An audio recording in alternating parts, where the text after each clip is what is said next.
আল্লাহ রাব্বুল আলামিন সূরা লুকমানের মধ্যে বলেছেন, সূরাতুল লুকমানের মধ্যে আল্লাহ রাব্বুল আলামিন বলেছেন তোমার মায়ের সেবা করার কথা বলেছেন।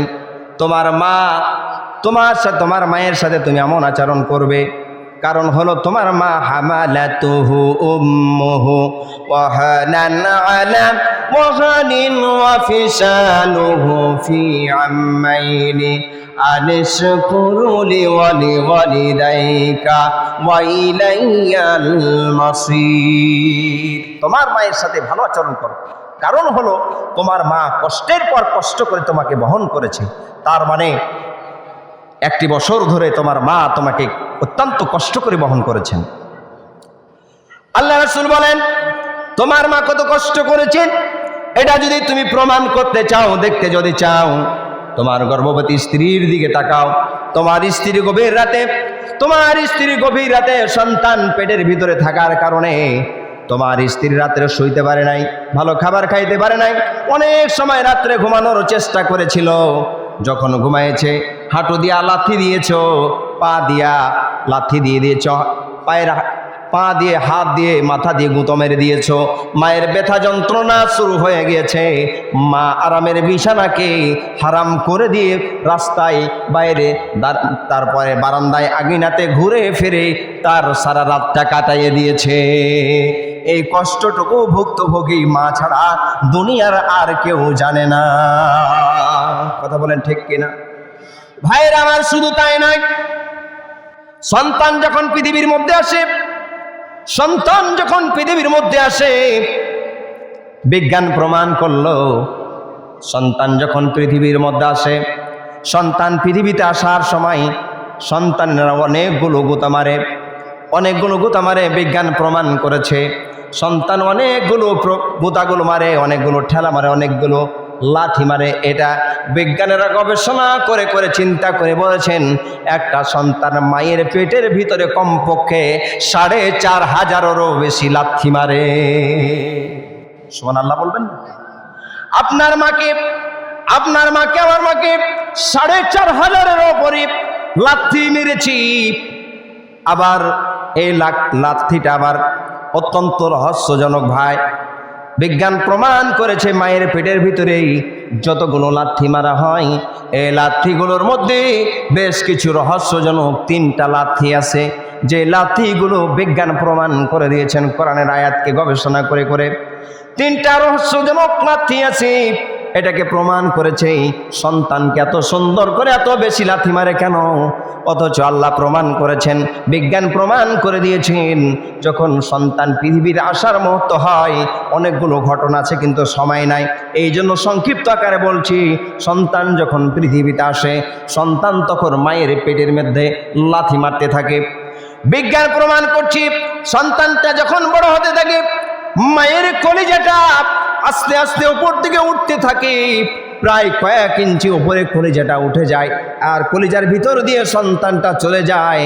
আর ওই কলিজাতে মায়ের ভিতরে যে পোড়াটা থাকে, যে প্যাকেটটা থাকে, প্যাকেটের ভিতর থেকে লাথি মারে।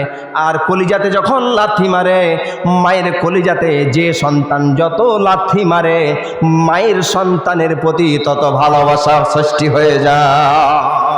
আমার ভাইরা, আজকে আপনাদের সামনে পবিত্র কোরআনুল হাকিম থেকে একটি সূরা তেলাওয়াত করেছি। সূরার 2টা আয়াতে কালিমা তেলাওয়াত করেছি। 15 নম্বর পারা সূরাতুল বানী ইসরাঈলের 22 এবং 23 নম্বর আয়াতে কালিমা তেলাওয়াত করেছি। আল্লাহ রাব্বুল আলামিন বলেন, ফাইযা কুদিয়াতিস সালাতু ফান্তাশিরু ফিল আরদ وابتغوا من فضل الله واذكروا الله كثيرا لعلكم تفلحون। আল্লাহু আকবার। রব্বুল আলামিন ডাক দিয়ে বলেন, গোলাম, যখন তোমাদের সামনে আমার কোরআনের আয়াতগুলো বর্ণনা করা হয়, আলোচনা করা হয়, তখন তোমরা মনোযোগ সহকারে শ্রবণ করো, দিল দিয়ে মন দিয়ে কোরআনের কথাগুলো শ্রবণ করো। যদি করতে পারো, আল্লাহ রাব্বুল আলামিন তোমাদের উপর রহমত নাজিল করতে থাকবে। আমরা আল্লাহ পাকের রহমতের প্রত্যাশী, কথা বলেন ঠিক কিনা? আল্লাহর রহমতের চাদরে আমরা আবদ্ধ থাকতে চাই, আল্লাহর রহমতের করুণা দয়ায় আমরা বেঁচে থাকতে চাই, কথা বলেন ঠিক কিনা? আমার ভাইরা, আলোচনার সময় খুব বেশি পাবো না, এই জন্য আমি অনেকগুলো কথা বলার ছিল, কিন্তু প্রয়োজনের তাগিদে আপনাদের এই মাহফিলের সামনের দিকে আমাকে এগোতে হবে, কিন্তু তার মধ্য থেকে দু একটি কথা না বললে মনে শান্তি পাচ্ছি না। আজকে এত সুন্দর পরিবেশ হয়ে যাওয়ার পরেও বাদামের দোকানে, চায়ের দোকানে, বাজারে, রাস্তাতে যে পরিমাণ মানুষ আছে, যে পরিমাণ ভিড় আছে, সে পরিমাণের চাই তাফসির মাহফিলে সে ভিড়ই নাই। কথা কি সত্য বললাম? বাজারে যে পরিমাণ ভিড়, এখানে কিছুই নাই। ওখানে রাস্তা দিয়ে বের হয়ে আসা যায় না, সরিয়ে সরিয়ে আসতে হয়। আর তাফসিরের প্যান্ডেল এসে আজকে মানুষ নাই, মানুষের আসবে, আসা যে একটা ভিড় থাকবে যে হ্যাঁ মানুষ আসতে আছে, বসতে আছে, এটা নাই। এলাকায় কি মানুষজন ঘনবসতি মনে হয় নাই নাকি ভাই? আছে, অথচ মানুষজন কম। দুঃখজনক হলো সত্য, যে সময় বাংলাদেশে তাফসিরের ইসলামী বিপ্লব ঘটেছে, যে সময় ছাত্র আন্দোলন করে ছাত্ররা বুকে তাজা রক্ত ঢেলে দিয়েছে, সেই ছাত্ররা যদি আজকে তাফসির মাহফিলে আসতো, তাফসির মাহফিলটা সুফলায়, সুন্দর সুজলা সুফলায় পরিণত হয়ে যেত, কথা বলেন ঠিক কিনা? আজকে ছাত্র ভাইরা কোথায়? কিছু ছাত্র ভাইরা আছে, তারপরে এক কথা বলতে যে আর একদিকে হাইল ঘুরিয়ে দিচ্ছে, তুলতে বলছি হাত নামিয়ে রাখছে, নামাইতে বলছি তখন তুলে দিচ্ছে। তারপরে আমাদেরকে মনোযোগী হতে হবে। কিন্তু এই কোরআনের মাহফিল, আজকে যে সময় মাহফিলটি শুরু করেছি, গত বছরেই আমার একটা মাহফিল ছিল, মাহফিলের থেকে আওয়াজ আসলো ওপর থেকে, ভাই ওপর বুঝেন তো, ওপর থেকে সংবাদ আসলো মাহফিল চলবে না, যে বক্তা আছে তাকে নামিয়ে দাও। এরকম ঘটনা কি ঘটে নাই ভাই? এই বাংলার দেশে যে ময়দানে তাফসীর মঞ্চ হয় আবার ভেঙে দেয়, সে তাফসীর মাহফিল আজকে উন্মুক্ত ভাবে চলবে, কথা বলেন ঠিক কিনা? এমন কোনো বাধা শক্তি নাই এই মাহফিল আর বাধা দিতে পারে, কথা বলেন ঠিক কিনা? কেউ যদি বাধা দিতে আসে তার হাতকে ঘুরিয়ে দেওয়া হবে। তাফসীর মাহফিল আল্লাহর কোরআন চলবে, চলবেই চলবে, কথা বলেন ঠিক কিনা? এই মাহফিল বন্ধ করে দেওয়ার জন্য কেউ যদি আসে, তাকে ঝাঁটা পিটা করে এখান থেকে বিতাড়িত করা হবে, কথা বলেন ঠিক কিনা? আপনারা কি রাজি আছেন? মা বোনেরা কি রাজি আছেন, কথা বলেন ঠিক কিনা? এই মাহফিলের জন্য যদি প্রয়োজন হয় শরীরে তরুতাজা রক্ত আমাদেরকে ঢেলে দিতে হবে, প্রয়োজন যদি হয় বুকে গুলি বিদ্ধ করতে হবে, প্রয়োজন যদি হয় ফাঁসির মঞ্চে আমাদেরকে যেতে হবে, তারপর আমি প্রস্তুত আছি। আপনারা কি রেডি আছেন ভাই? জুড়ে বলেন আছেন? এই কোরআনের জন্য জীবনকে উৎসর্গ করে দেওয়া যাবে? কারা কারা পারবেন আর একবার হাত দেখান আল্লাহকে।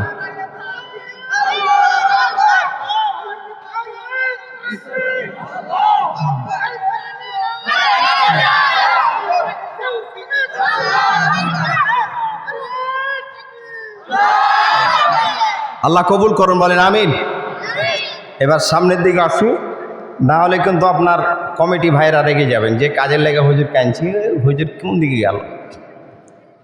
আমার সাথে সবাই পড়ে না, আউযু বিল্লাহি মিনাশ শাইতানির রাজীম, বিসমিল্লাহির রহমানির রহিম।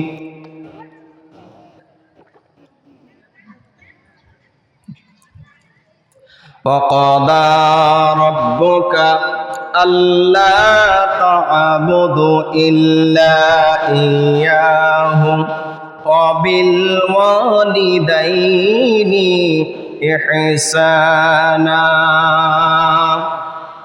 আল্লাহ পাক রব্বুল আলামিন বলছেন, তোমার রব, তোমার প্রভু, তোমার মালিক, তোমার ইলাহা তোমাদেরকে নির্দেশ দিচ্ছেন, তোমার রব তোমাদেরকে নির্দেশ দিচ্ছেন এই ব্যাপারে যে তোমরা এক আল্লাহর, এক রবের দাসত্ব করো, তার গোলামি ছাড়া অন্য কারো গোলামি করো না।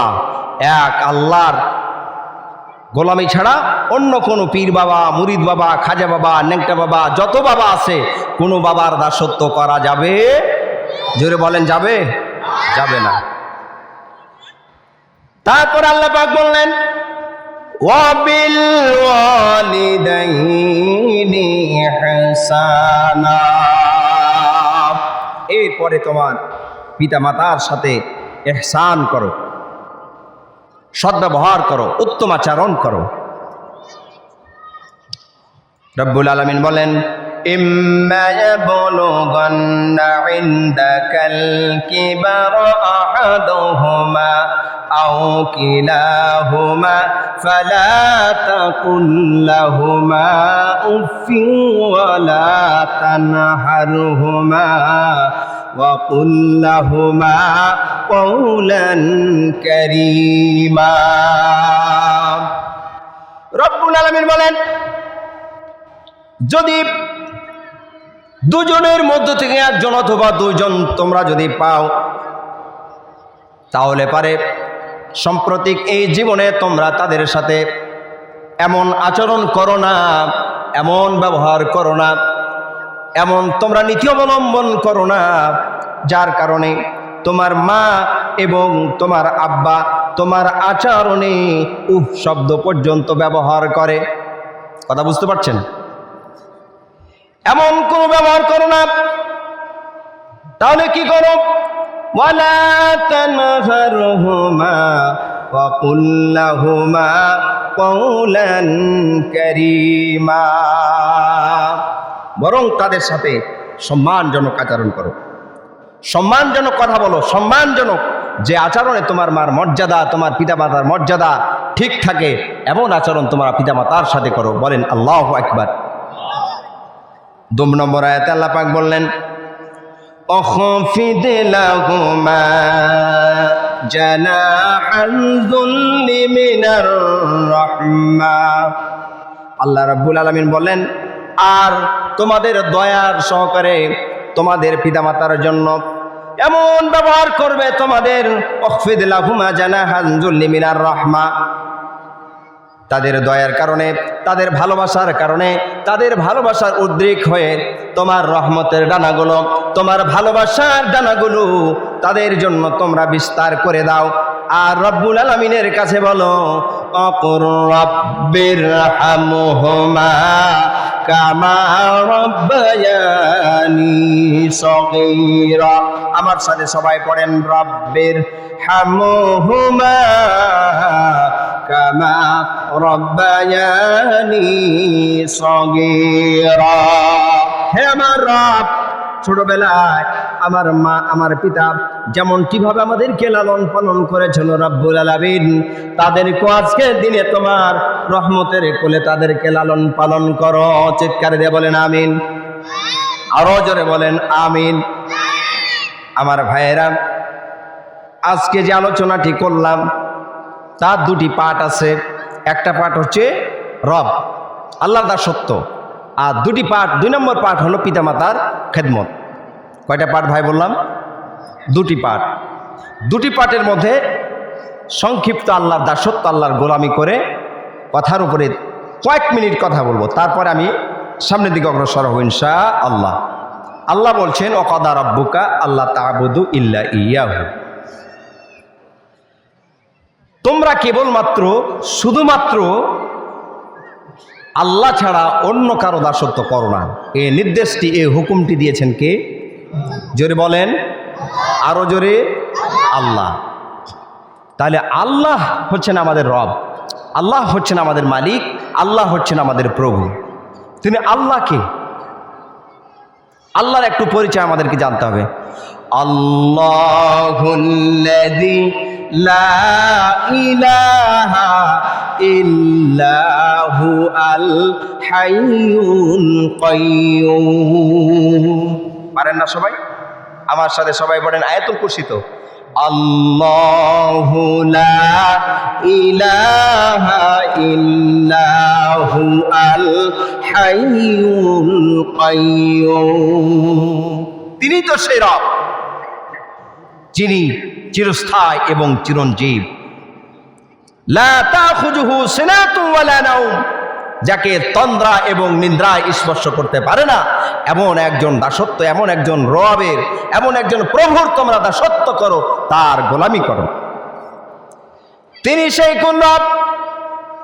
আর একটু পরিষ্কার হয়ে যায়, আল্লাহ রাব্বুল আলামিন বললেন, লিল্লাহি মা ফিস সামাওয়াতি ওয়া মা ফিল আরদ, সেই রবের দাসত্ব করো যে রব আকাশ এবং জমিনের মালিক। সুবহানাল্লাহ বলেন।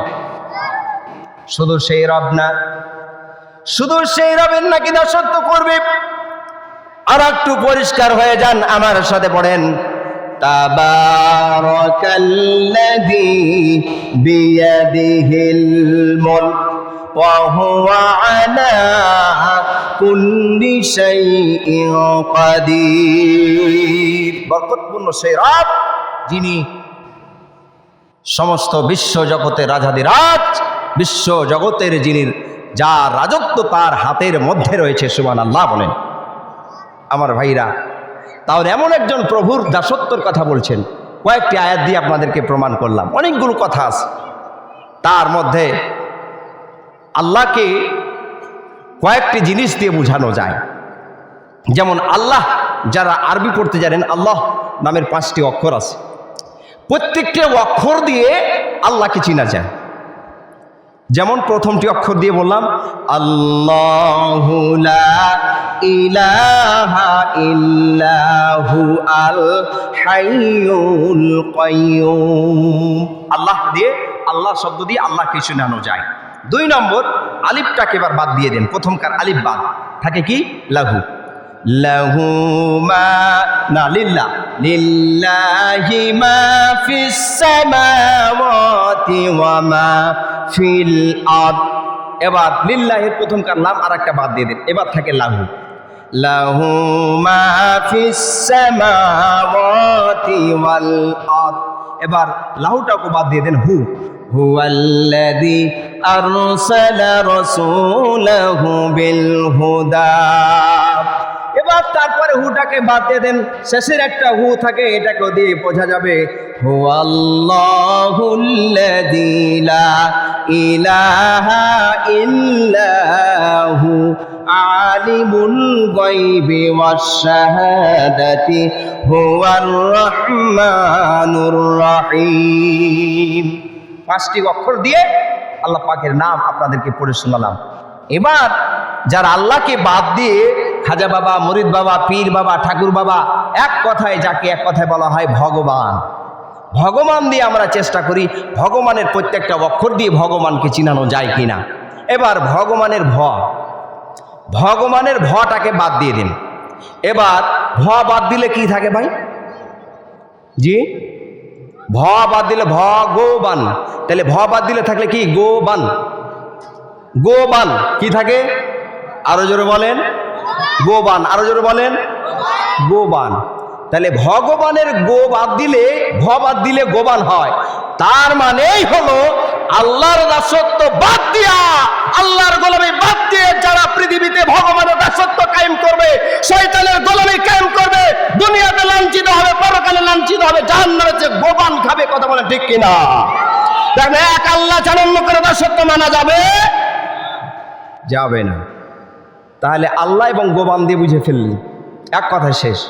তাহলে দাসত্ব করব কার? জোরে বলতে হবে। দাসত্ব কায়েম যদি করি পরিবারে, ব্যক্তিগত জীবনে, পারিবারিক জীবনে, সামাজিক জীবনে, আন্তর্জাতিক জীবনে, সব ক্ষেত্রে আল্লাহর গোলামি করতে হবে। ঠিক কিনা বলেন? কিন্তু রাজনীতিতে বাদ দিয়ে, ওটাও আছে কি ভাই? এক ভাই বলছে ওটাও আছে। আমরা অনেক সময় কথায় কথায় কথার মধ্যে শিরকের গন্ধ পাওয়া যায়। কিছু বাংলাদেশ সহ বাংলাদেশের কিছু রাম এবং ছাগলগুলো আছে, তারা বলতে চায়, অনেক কথার ফাঁকে ফাঁকে বলে ওপর আলাই ভালো জানে। কথা বলেন, বলে কি না? আচ্ছা বলেন তো, ওপর আলা মানে আল্লাহ, আর নিচ আলা মানে তোমার রাজা, তোমার বাদশাহ, তোমার মন্ত্রী, দুনিয়াতে হালুয়া কিছু খাবার জন্য এগুলো কথা? কথা বলেন ঠিক কিনা? ওপরালা মানে যিনি, নিচালা মানে তিনি, যিনি হায়াতের মালিক, যিনি মওতের মালিক, সর্বক্ষেত্রে সর্বস্রষ্টা হচ্ছেন যিনি, তেনার নাম হচ্ছেন আল্লাহ। কথা বলেন ঠিক কিনা? তাহলে ওই শিরকের কথা বাদ দেন, না হলে দুনিয়া তো গোবান খেতে হবে, আখেরাতেও গোবান খেতে হবে। আমার ভাইরা সামনের দিকে আগায়, আল্লাহ পাক এবার বলছেন ইম্মা ইয়াবলুগান্না ইনদাকাল কিবারু আহাদুহুমা ইনদাকাল কিবারু আহাদুহুমা আও কিলাহুমা ফালা তাকুল লাহুমা উফিন। তাহলে একটু ভাইরা বলেন তো, যার আব্বা দুনিয়াতে বেঁচে নেই একটু হাত তুলেন তো, হাত তুলেন, হাত তুলেন। যাদের পিতা বেঁচে নাই, আল্লাহু আকবার, অনেকগুলো মানুষ আছেন, হাত নামান। এবার যাদের মা নাই তারা হাত তুলেন দেখি, অনেকগুলো মানুষের নাই। এবার আর একটু কষ্ট দেবো, যাদের মাও নাই আব্বা নাও, এবার হাত তুলেন। আল্লাহু আকবার, আল্লাহু আকবার। ইসলাম কেবল দিয়েছে শিক্ষা, পিতা মাতার সেবা করো। ইসলাম কেবল দিয়েছে শিক্ষা, পিতা মাতার সেবা করো। তাদের পায়ের নিচে সন্তানের বেহেশত সেবা দিয়ে অর্জন করো। বলেন ঠিক কিনা? আল্লাহ রাব্বুল আলামিন বললেন, ও দুনিয়ার মানুষ, পৃথিবীর মধ্যে যদি তোমার মা অথবা তোমার বাপকে পাও, তোমার আব্বাকে পাও, দুইজনের একজন অথবা দুইজনকে যদি তোমরা পাও, তাদের সাথে এমন আচরণ করো, এমন ব্যবহার করো, এমন স্বভাব, এমন চরিত্র করো যার কারণে তোমার মা সন্তুষ্ট থাকে। আর এমন ব্যবহার করো না, এমন আচরণ করো না, এমন কথা বলো না যে কথার মধ্যে তোমার মা কষ্ট পায়, তোমার বাবা কষ্ট পায়, যা কষ্টর কারণে উফ শব্দটা মুখ দিয়ে উচ্চারণ করে ফেলে। তাহলে এমন কথা বলা যাবে? জোরে বলেন, যাবে? যাবে না। তাহলে আজকে সমাজে সবচেয়ে নির্যাতিত, নিগৃহীত আমার মায়েরা, সবচেয়ে নির্যাতিত। আজকে পরিবারের ক্ষেত্রে দেখেন, যারা বাড়ির কর্তা, যারা স্বামী, তাদের পরিবারের স্ত্রীদেরকে দাসীর মতো ব্যবহার করে অনেকে, আবার তার কাছ থেকে সুখ নেয়। আবার এমন কিছু পরিবার ভালো আছে, ভালো নাই এমনটি না, ভালো আছে, মন্দকালে বেশি। আমাদের পল্লী এলাকায় পুরুষগুলো মাঠে যায়, মাঠ থেকে এসে স্ত্রী যদি স্বামীর কাছে আসতে দেরি করে, সেবা করতে দেরি করে, একটু পাখাটা ঘোরাতে দেরি করে, তাহলে দেখা যায় যে স্ত্রী বাহির থেকে খেটে এসে লাঠি তো লাঠি, পায় না, উস্কাটি তো উস্কাটি, স্ত্রীকে লাগলো কষতে। এরকম আছে না নাই ভাই? এমন পিটুনি দিবে যেমন হয় যে চোরকেও মারে না। আবার স্ত্রীর এমন আছে, স্বামীকে মনে হয় যে ও কিছুই মনে করে না, এরকম নারীরাও আছে। তো মা হচ্ছে, নারী হচ্ছে মায়ের জাত, মা হচ্ছে, নারী হচ্ছে মায়ের জাত। আল্লাহ পাক বলছেন তাদের মর্যাদা, তাদের ভালোবাসা, এমন উত্তম আচরণ তাদের সাথে কথা বলা হয়েছে। আল্লাহ রাব্বুল আলামিন সূরা লুকমানের মধ্যে বলেছেন, সূরাতুল লুকমানের মধ্যে আল্লাহ রাব্বুল আলামিন বলেছেন তোমার মায়ের সেবা করার কথা বলেছেন। তোমার মা, তোমার মায়ের সাথে তুমি এমন আচরণ করবে, কারণ হলো তোমার মা হামালাতুহু উম্মুহু ওয়াহানান আলা ওয়াহানিন ওয়া ফিসালুহু ফি আম্মাইনি আনিশকুরু লিওয়ালিদাইকা ওয়া ইলাইয়াল মাসির। তোমার মায়ের সাথে ভালো আচরণ করো, কারণ হলো তোমার মা কষ্টের পর কষ্ট করে তোমাকে বহন করেছে। তার মানে 1 বছর ধরে তোমার মা তোমাকে অত্যন্ত কষ্ট করে বহন করেছেন। আল্লাহ রাসূল বলেন তোমার মা কত কষ্ট করেছেন, এটা যদি তুমি প্রমাণ করতে চাও, দেখতে যদি চাও, তোমার গর্ভবতী স্ত্রীর দিকে তাকাও। তোমার স্ত্রী গভীর রাতে সন্তান পেটের ভিতরে থাকার কারণে তোমার স্ত্রী রাত্রে শুইতে পারে নাই, ভালো খাবার খাইতে পারে নাই, অনেক সময় রাত্রে ঘুমানোর চেষ্টা করেছিল। যখন ঘুমায়েছে হাঁটু দিয়া লাথি দিয়েছ, পা দিয়া লাথি দিয়ে দিয়েছ, পায়ের পা দিয়ে হাত দিয়ে মাথা দিয়ে গুঁতো মেরে দিয়েছ, মায়ের ব্যথা যন্ত্রণা শুরু হয়ে গিয়েছে, মা আরামের বিছানাকে হারাম করে দিয়ে রাস্তায় বাইরে তারপরে বারান্দায় আঙিনাতে ঘুরে ফিরে তার সারা রাতটা কাটাইয়ে দিয়েছে। এই কষ্টটুকু ভুক্তভোগী মা ছাড়া দুনিয়ার আর কেউ জানে না।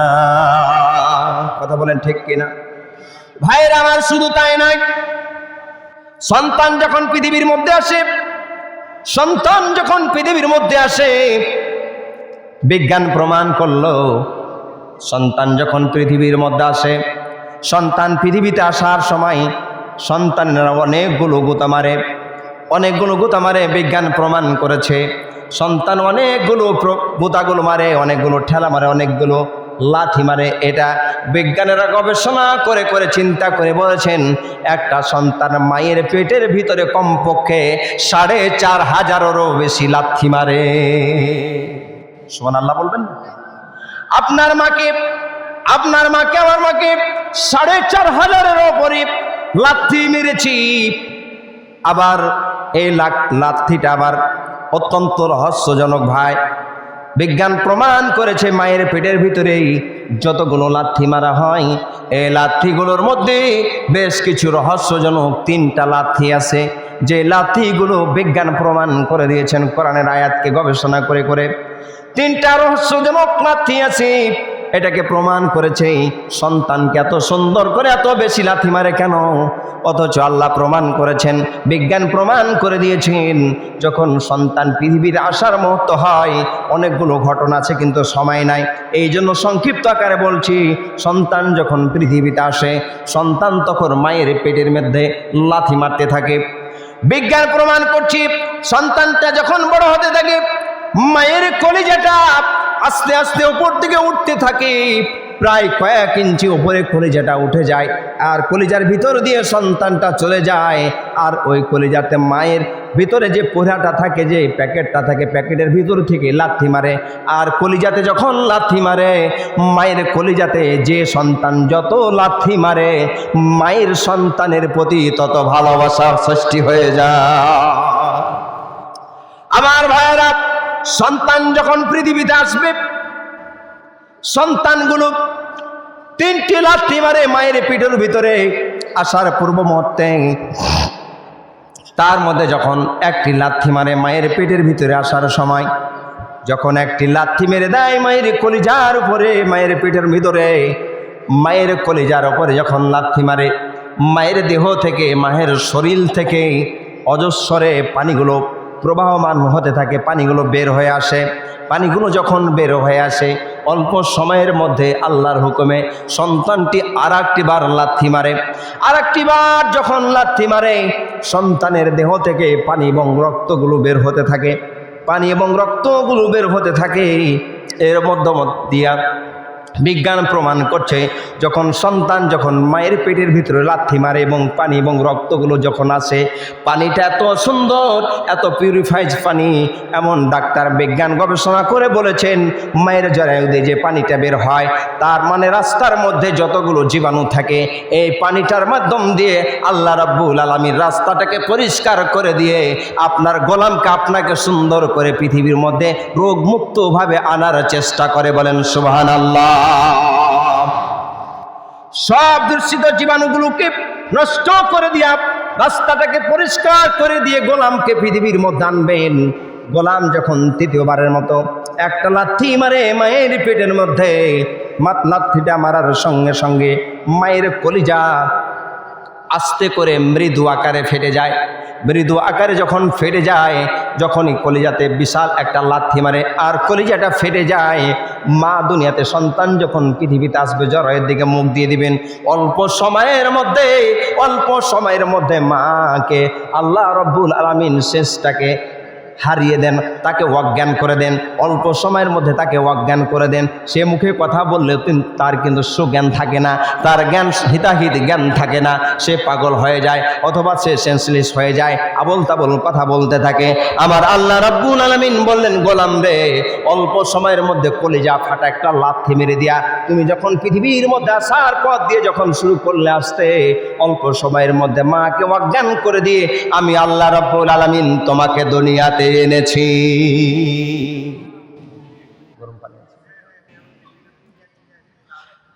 আমার ভাইরা, অল্প সময়ের মধ্যে তোমাকে পৃথিবীতে যখন আমি আনলাম, পৃথিবীতে আনার সঙ্গে সঙ্গে আল্লাহ পাক রব্বুল আলামিন বললে, বান্দারে, তোমার পাটাকে আগে আনলাম না, তোমার হাতটাকে আগে আনলাম না, তোমার মাথাটাকে আমি আগে আনলাম, যাতে করে আমি আল্লাহ রাব্বুল আলামিন তোমার কুদরতি মাথাটাকে জমিনে দিয়ে আমি আল্লাহকে সেজদা করতে পারো। আর এই পৃথিবীতে আসার সঙ্গে সঙ্গে তোমার মাথাটা মাটিতে নুয়ে যায়, কারণ পৃথিবীতে আসার পরে এই মাথাটা যদি নত হয়, একমাত্র আল্লাহ ছাড়া অন্য কারো কাছে নত হবে না। আমার ভাইয়েরা, সন্তান পৃথিবীতে যখন আসে, সন্তান পৃথিবীতে আসার সঙ্গে সঙ্গে মায়ের কলিজাটা যে ফেটে যায় ভাই, এই ফাটাটা একটা রহস্যজনক ফাটা, এটা একটা গুরুত্বপূর্ণ ফাটা। বিজ্ঞানীরা প্রমাণ করেছে এই ফাটাটা মায়ের সম্পর্কের সাথে মায়া এবং সন্তানের মধ্যে একটা মহব্বতের একটা ফাটল সৃষ্টি হয়ে আজীবনের জন্য থেকে যায়। বলেন সুবহানাল্লাহ, একটু জিকির করেন লা ইলাহা, আওয়াজ দিয়ে লা ইলাহা।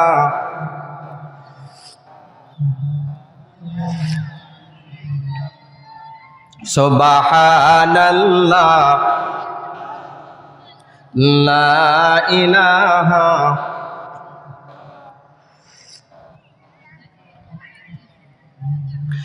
লা ইলাহা ইল্লাল্লাহু মুহাম্মাদুর রাসূলুল্লাহ। আমার ভাইরা, সন্তান যখন রহস্যটা কেমন একটু ভালো করে খেয়াল করবেন, জীবনের সাথে মা বাবা এবং সন্তানের সাথে একটু মিল করেন। সন্তান যখন কোথাও লেখাপড়ার উদ্দেশ্যে বাইরে চলে যায় অথবা কাজ কামের জন্য ঢাকা যায়, বরিন যায়, মাঠে ঘাটে যে কোনো প্রান্তে চলে যায়, সন্তানটা যখন 10 দিন 15 দিন 1 মাস থাকে অথবা লেখাপড়া করার জন্য একটা দীর্ঘ সময় যখন সন্তানটা বাইরে থাকে অথবা চাকরি বাকরির জন্য যখন প্রবাসে আপনি চলে যান, বিজ্ঞান প্রমাণ করছে সন্তানটা যখন বিদেশে চলে যায়, বাইরে চলে যায়, তার মায়ের বুকের মধ্যে যে কলিজাতে ফাটা, এই ফাটা দাগটার ব্যথা শুরু হয়ে যায়, ব্যথা শুরু হয়ে যায়। সন্তান যখন কাছে আসে, সন্তান যখন কাছে আসে, বিজ্ঞান প্রমাণ করছে সন্তান যখন কাছে আসে, মায়ের কলিজার ওই ফাটাটার ব্যথাকে আল্লাহ রাব্বুল আলামিন সঙ্গে সঙ্গে দূর করে দেয়। বলেন সুবহানাল্লাহ। আমার ভাইরা, সন্তান যখন পৃথিবীতে কেবল এসে পড়ল, সন্তান পৃথিবীতে আসার পরেই সন্তানটাকে আল্লাহ রাব্বুল আলামিন একটা কাঁদান, অথবা নার্স যদি না কাঁদে নার্সেরা তাকে কাঁদায়। আল্লাহ রাব্বুল আলামিন বলছেন, সন্তান যখন পৃথিবীতে আসে আর সন্তানটা যখন করে একটু চিৎকার করে যখন কেঁদে উঠে, সন্তান যখন কেঁদে উঠার সঙ্গে সঙ্গে মায়ের টেন্ডেন্সি জাগ্রত হয়, মায়ের কলিজার মধ্যে একটা টেন্ডেন্সি জাগ্রত হয়, ওরে মা তোর কি হয়েছে একটা দেখ, একবার দেখ। সন্তানটাকে যখন দেখার জন্য তার টেন্ডেন্সি জাগ্রত হয়, মায়ের কলিজার সন্তানটাকে বুকের উপরে নেওয়ার সঙ্গে সঙ্গে, তার বুকের উপরে কাছে দেওয়ার সঙ্গে সঙ্গে আল্লাহ রাব্বুল আলামিন বলছেন, তার বুকের কলিজা ফাটা দাগ, কলিজার ছিঁড়া এই বেদনা, এই ব্যথা বেদনাকে সন্তানটা কলিজার উপরে আসার সঙ্গে সঙ্গে আমি আল্লাহ রাব্বুল আলামিন তার কলিজা থেকে সমস্ত দুঃখ কষ্টগুলোকে মুছে ফেলে দেই। সুবহানাল্লাহ বলবেন না? জোরে আওয়াজ দিয়ে বলেন সুবহানাল্লাহ। লা ইলাহা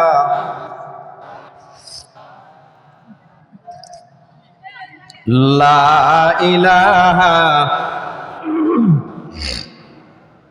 লা ইলাহা ইল্লাল্লাহু মুহাম্মাদুর রাসূলুল্লাহ। আমার ভাইরা, এই মা এমন একজন মহব্বতের মানুষ। হযরতে মূসা আলাইহিস সালাম বললেন, আল্লাহ আমার সাথে জান্নাতে কে যাবে? মূসা আলাইহিস সালাম বললেন, আল্লাহ পাক বললেন যে মূসা রে, তোমার সাথে একজন কসাই জান্নাতে যাবে। তিনি বললেন, আল্লাহ কসাইকে কোথায় পাবো? তিনি বললেন যে কসাইকে তুমি বাজারে যাও, ওখানে গিয়ে পাবে। ঠিক গেলেন, গিয়ে দেখলেন কসাই তার দোকানে তার কাস্টমার সে গরু জবাই করে তিনি বিক্রি করছেন। তার মধ্য থেকে গোস্তগুলোকে ভালো ভালো কয়েকটি গোস্ত নিয়ে তিনি রেখে দিলেন। এই গোস্ত বিক্রি হয়ে গেল, ভালো গোস্ত নিয়ে বাড়ি গেলেন। মূসা আলাইহিস সালাম তাকে বললেন, আল্লাহর পয়গম্বর, আমি কি আপনার মেহমান হতে পারি? আমাকে কি আপনি মেহমান হিসাবে নেবেন? তিনি বললেন, ঠিক আছে চলো। হযরতে মূসা আলাইহিস সালাম তার মেহমান হলেন। যেতে যেতে তার বাড়ি গেলেন। বাড়ি গেলে হযরতে মূসা আলাইহিস সালাম কি করলেন? সুন্দর করে গোস্তগুলো রান্না করলেন। রান্না বান্না করে তার বাড়িতে ছিল বৃদ্ধ মা। বৃদ্ধ মা গোসল করলেন, গোসল করে দিলেন। রান্না বান্না করে তার মাকে সুন্দর করে ভালো গোস্ত দিয়ে খাওয়াইয়া দিলেন। খাওয়াইয়া দিয়ে মা এবার নামাজে দাঁড়ালেন। নামাজ পড়ে এবার সুন্দর করে দোয়া করছেন, রব্বুল আলামিন, আমার কলিজার টুকরা সন্তান আমার জন্য যে আচরণ করেছে, ব্যবহার করেছে, আমি তার জন্য খুশি হয়ে গেছি। জবানার পয়গম্বর হযরত মূসা আলাইহিস সালামের সাথে তাকে জান্নাত দিয়ে দিও। আমার ভাইয়েরা, মা যদি রাগান্বিত হয়ে যায়, আপনার দুনিয়া শেষ হয়ে যাবে, বরবাদ হয়ে যাবে। রাসূল বলেছেন, দুনিয়াতে যত পাপ, এই পাপের শাস্তি আল্লাহ আখিরাতে দিবেন। কিন্তু মায়ের সাথে যারা গাদ্দারি করবে, মায়ের সাথে যারা খারাপ ব্যবহার করবে, তাদের শাস্তি আল্লাহ রাব্বুল আলামিন দুনিয়াতে প্রদান করবে। যারা মায়ের সাথে খারাপ ব্যবহার করেছে, দুনিয়াতে দেখবেন সে লাঞ্ছিত হয়েছে, অপমানিত হয়েছে। এই জন্য আমরা দুনিয়াতে লাঞ্ছিত হতে চাই না। আমার ভাইয়েরা, আমরা তো সবাই চাই যে একটা ভালো সন্তান নিব, কিন্তু ভালো সন্তান যদি নিতে হয়, ভালো মা ছাড়া ভালো সন্তান সম্ভব নয়।